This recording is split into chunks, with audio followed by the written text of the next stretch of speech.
Los estados financieros son muy importantes para una empresa, ya que estos muestran la salud financiera de ésta en un momento determinado. Además, son el medio principal para suministrar información que la empresa necesita para conocer su estado actual. Es importante reconocer que los estados de resultados son hechos en base a los saldos a un periodo determinado y que su principal objetivo es el contar con la información necesaria para la toma de decisiones.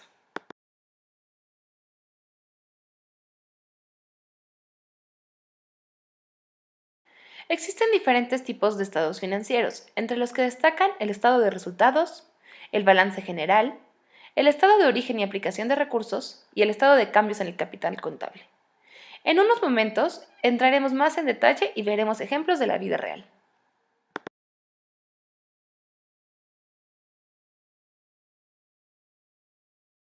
Estado de resultados o estado de pérdidas y ganancias.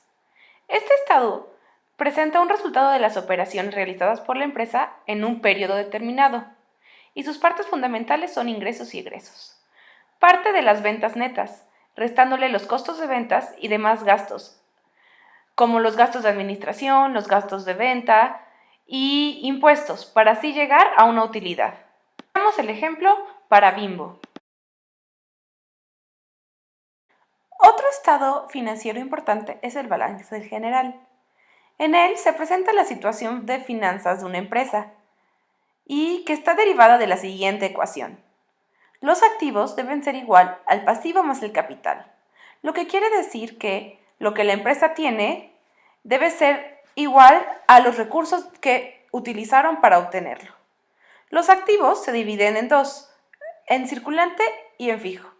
El pasivo puede ser de corto o de largo plazo. Y el capital puede ser social, común, preferente, la reserva y las utilidades acumuladas o reinvertidas. Sigamos con el ejemplo de Bimbo.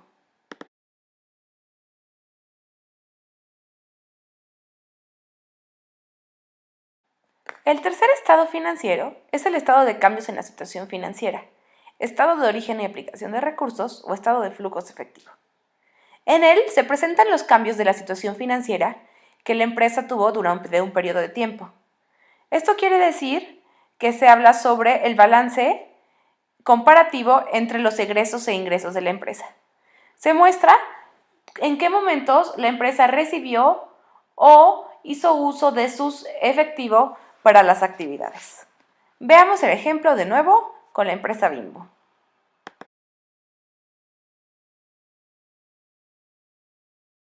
Finalmente, el último estado financiero importante es el estado de cambio en el capital contable.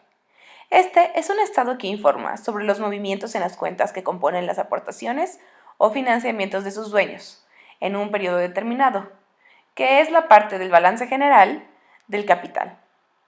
Se formula a través de un balance corporativo, donde la parte de capital contable es dividida y se reportan cuáles son los dividendos repartidos, las reducciones de capital, las utilidades y si existen o no emisiones de mayor capital social, preferente o común.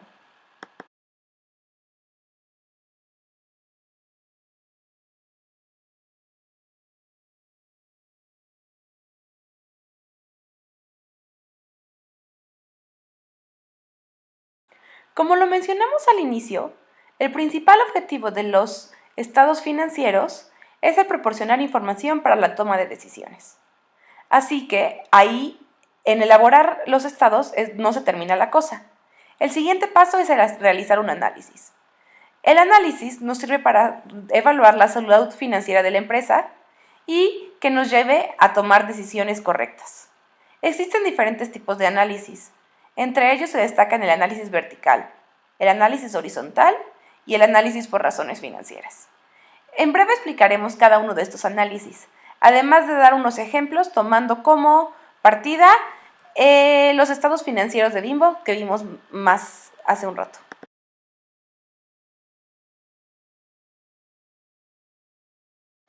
El primer tipo de análisis que vamos a ver es el análisis vertical. El análisis vertical lo que hace es comparar dos datos de los estados financieros en un mismo momento. El análisis vertical puede hacerse por dos formas, por porcentajes integrales o por razones estándar. Por porcentajes tenemos el resultado sobre qué porcentaje de una cuenta es relacionada o equivalente a otra cuenta. Mientras que por el otro método vemos el número completo. Veamos el ejemplo del análisis vertical con los estados financieros de Bimbo, la empresa que hemos utilizado.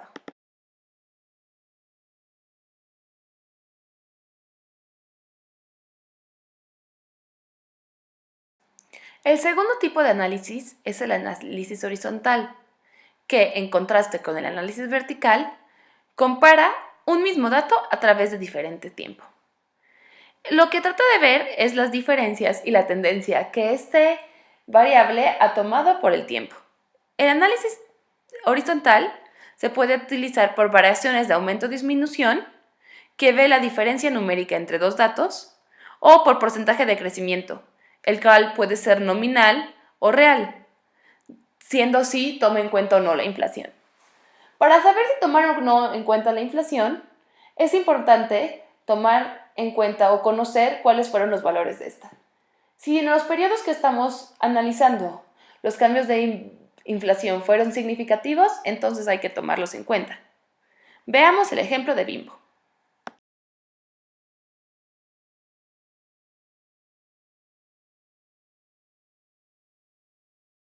Finalmente, el análisis por razones financieras. Esta es una técnica muy similar al del análisis vertical, en el que se comparan dos estados financieros en una fecha, dos variables del estado financiero. Existen diferentes grupos de variables que se toman en cuenta, ya que pueden ser las razones financieras de liquidez o las de apalancamiento, las de rentabilidad o las de eficiencia operacional o productividad. En breve veremos cada una de estos grupos de variables, grupos de razones, además de los ejemplos aplicados a la empresa.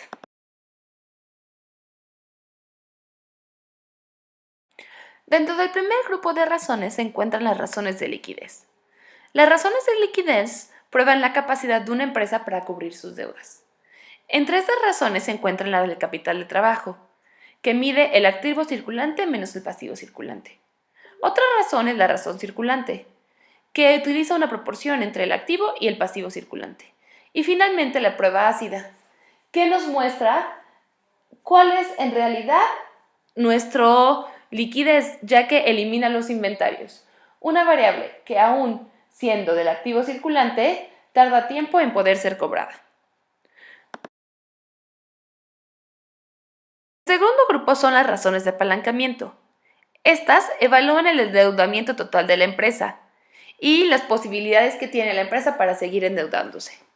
Parte de las razones son la razón de deuda total, donde se hace una proporción entre el activo y el pasivo total. También el del capital propio. Estas dos variables lo que muestran es qué porcentaje de nuestros activos está financiado por deuda y por capital. Otras variables son las de apalancamiento financiero, donde vemos la capacidad de una empresa que tiene la empresa para pagar sus deudas.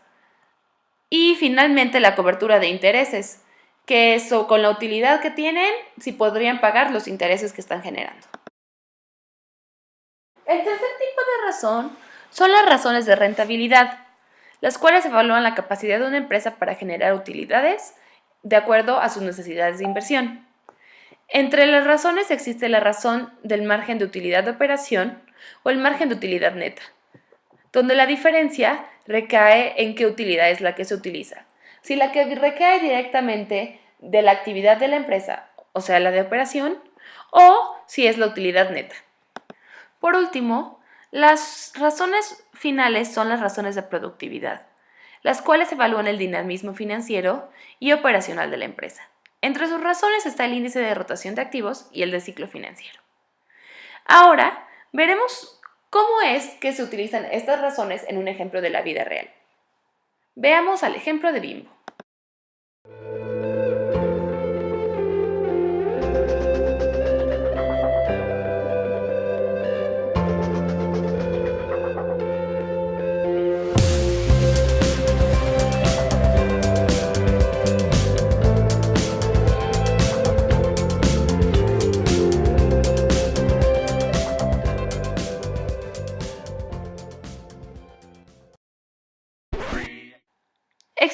diferentes múltiplos que pueden utilizarse para la evaluación. Entre ellos existe el múltiplo de precio-utilidad, que compara el precio de una acción con las utilidades de la empresa. Otro es el precio-valor en libros, en donde este muestra si una empresa está sobre o subvaluada. Otro es el de precio-flujo de efectivo, que evalúa el precio de la acción en relación a cuánto flujo de efectivo ésta puede generar. Otros múltiplos de evaluación es el precio de ventas, un indicador del valor atribuido a cada peso de ventas o ingresos de una empresa. Y finalmente está el de valor empresa EBITDA, que es utilizado para comparar empresas y que estas no sean afectadas por la estructura de capital ni por los intereses o impuestos que paga cada una. Ahora veamos un ejemplo de cómo utilizar estos múltiplos de evaluación.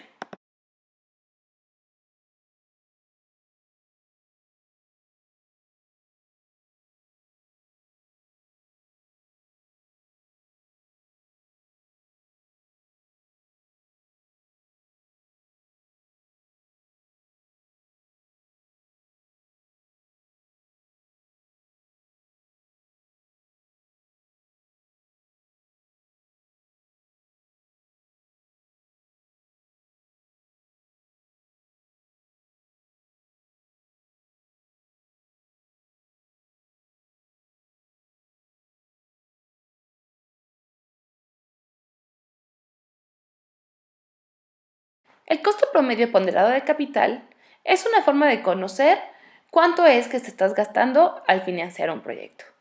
Este toma en cuenta el costo de tus deudas, los impuestos, además del costo de capital de una empresa. La fórmula es la que se muestra en la siguiente diapositiva y veremos un ejemplo de esto en nuestros ejercicios de Excel.